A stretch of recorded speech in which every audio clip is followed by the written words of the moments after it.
You can live with someone 5 years, share a home, a child, a whole life, and still discover that you never really knew them at all. I thought I had a loving husband, a safe marriage, and a future I could trust. But one night, everything changed, and I realized that the man I woke up next to was living a life I never even imagined. My name is Anna. I'm 26, and this is the story of how my marriage fell apart at 3 o'clock in the morning in the middle of a dark forest. For 5 years, everything between us looked completely normal from the outside. We got married young but happily. We had a beautiful 3-year-old son. We laughed together, shared dinners, planned vacations, argued about stupid things like normal couples do, and then made up again. If you asked me a year ago what my biggest fear in marriage was, I probably would have said something like losing the spark or losing patience with each other. I never imagined that one day I would be following my husband through the woods to watch him take part in something I still struggle to understand. It started slowly. He began working late, not just once, but again and again. He would leave home after dinner, say he had something urgent to finish at the office, and come back long after midnight. At first, I honestly didn't think much about it. People get busy. Work happens. I'm a mom. I was tired most of the time anyway, and just grateful for a few hours of quiet in the house. But then the changes started. He stopped talking in the evenings. It felt like he was permanently somewhere else in his head. He spent more time staring at the wall than he did talking to me. Dinner conversations turned into one-word answers. He started acting jumpy, nervous, overly aware of his phone. If it vibrated, he pulled it away instantly like he was hiding something. And then came the moment that flipped the switch in my mind. I was in the living room, and he was in the shower.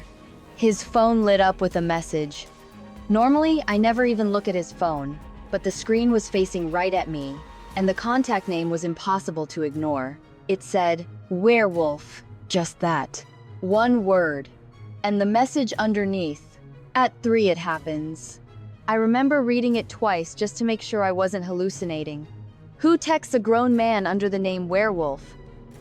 And what is supposed to happen at 3 in the morning? He came out of the bathroom, wiping his hair, and I asked him directly. I showed him the message, and he just laughed. He said it was an old friend, some inside joke, immature humor among guys. He even tried to brush it off like I was being silly for taking it seriously. But the way he laughed was wrong. It wasn't relaxed. It wasn't natural. It was the tense, forced laugh of someone who doesn't want you to see the crack in his mask.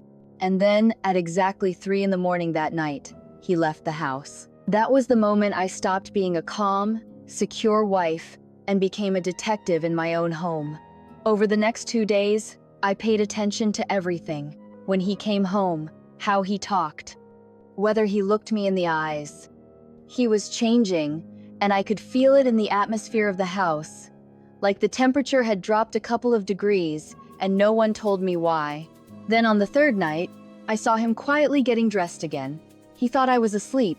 I heard the closet door open, the soft click of his phone screen lighting up, and the way he moved careful, slow, like a thief in his own home told me everything. He wasn't just going to work. I waited until he closed the front door, then I got out of bed, put on jeans and a jacket, and followed him outside. I know it sounds insane. I know that on paper, this is the part where a therapist would say I should have gone back to bed and had a mature conversation in the morning. But the thing inside me, a gut feeling I couldn't ignore, had already made the decision. I followed him down the street, staying far enough behind not to get noticed. At first, I thought he was going to his car, but he didn't. He walked past the parking lot and toward a small path that led into the woods.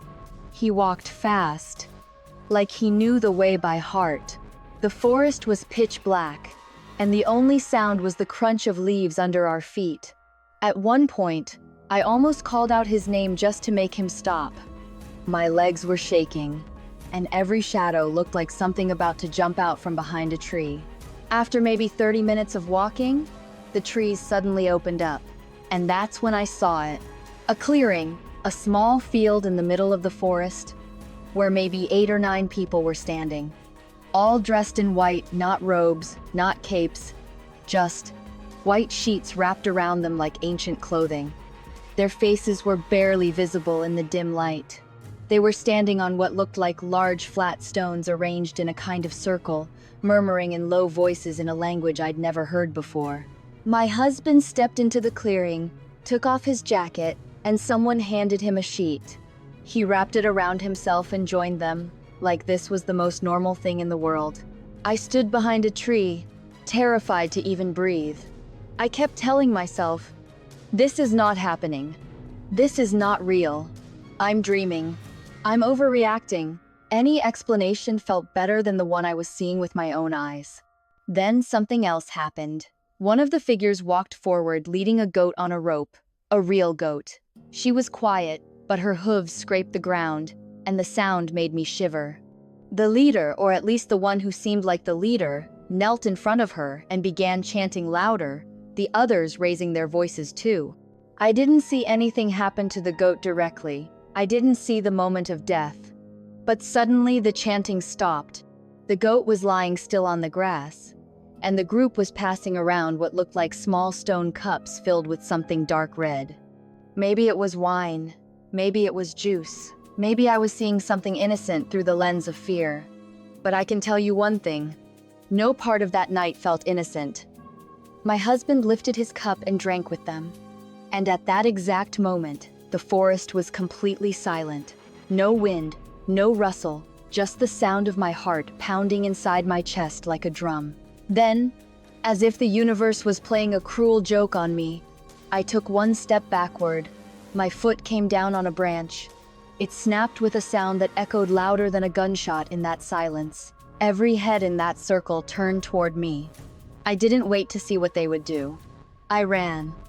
I ran like I was 15 again, running from a stray dog behind a village fence. I didn't look back. I didn't stop. My lungs were burning and tears were blurring my vision. But I ran until the trees broke apart and I reached the edge of the road. I walked home on shaking legs. I don't know how long it took. Time didn't exist.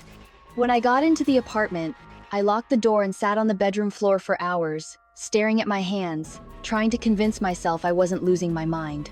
The next evening, I decided to confront him. I needed answers.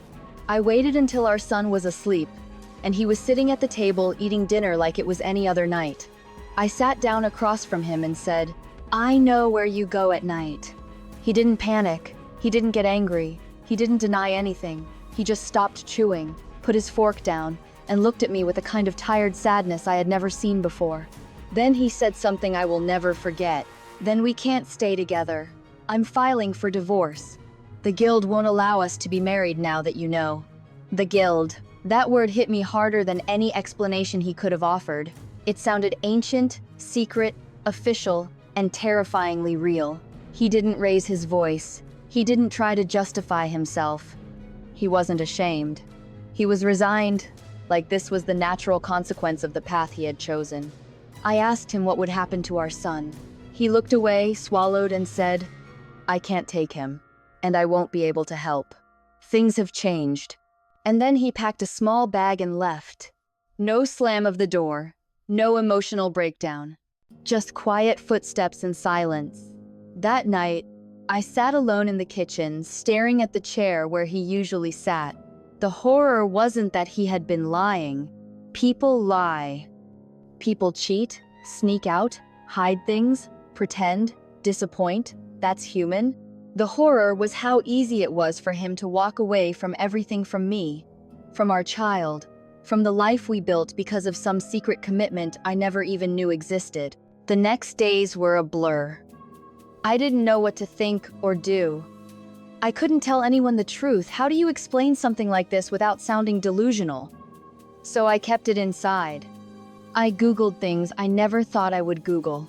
Secret societies, occult gatherings, ritual brotherhoods, historical groups that met at night in forests.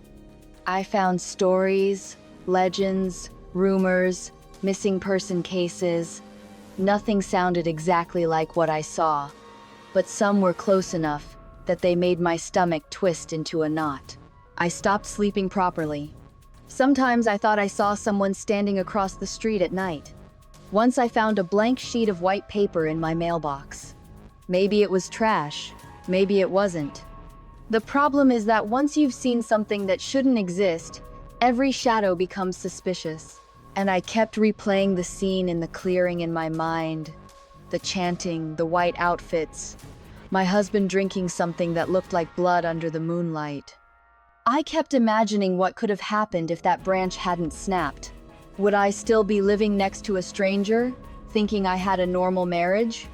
Would we be taking our son to daycare together, eating breakfast, paying bills, laughing at bad TV shows, all while he lived this secret life I'd never be allowed to understand? Ignorance really is a kind of happiness. I understand that now, because I lost my marriage not the night he walked out, but the moment I followed him into the forest and saw the truth he never planned to share. Today, I'm raising my son alone. I'm rebuilding my life, one day at a time. Some days, I wake up and feel strong. Some days, I feel like the world is still tilted sideways and no one else sees it.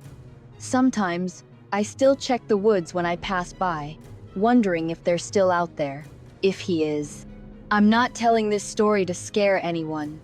I'm telling it because sometimes the real horror is not ghosts or monsters or things that hide under your bed. Sometimes the real horror is discovering that the person you loved had a whole other identity you were never meant to see. And because somewhere out there, someone else may be living with a person who disappears at night, who keeps secrets, who laughs the wrong way when confronted. And if your gut tells you something is wrong, sometimes it's better to listen.